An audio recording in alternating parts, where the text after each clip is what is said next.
જય શ્રી કૃષ્ણ, જય માતાજી. કેમ છો બધા? મજામાં થશો? અમે પણ મજામાં છીએ. અને આજે આપણે બનાવવાનું છે બાળકો માટે હેલ્ધી અને ટેસ્ટી બ્રેકફાસ્ટ.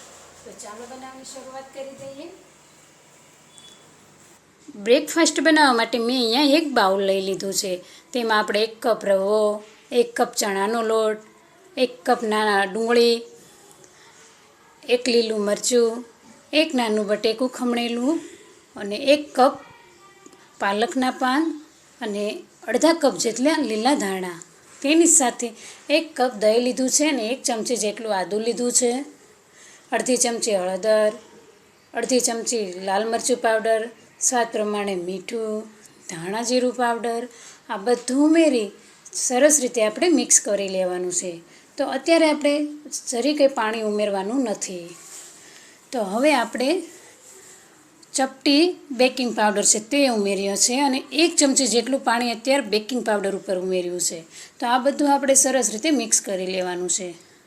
તો સરસ એવું આપણું આ બેટર તૈયાર થઈ ગયું છે. તમે જોઈ શકો છો કેવી રીતના આપણે બેટર તૈયાર કર્યું છે. હવે મેં એક તવી લીધી છે અને તેમાં આપણે 1 મોટી ચમચી જેટલું તેલ ઉમેરવાનું છે.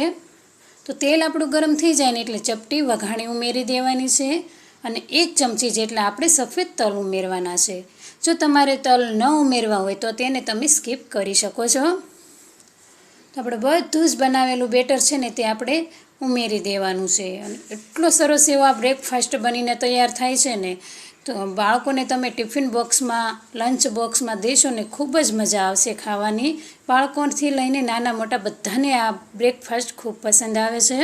તો ઘરે એકવાર જરૂરથી તમે બનાવજો.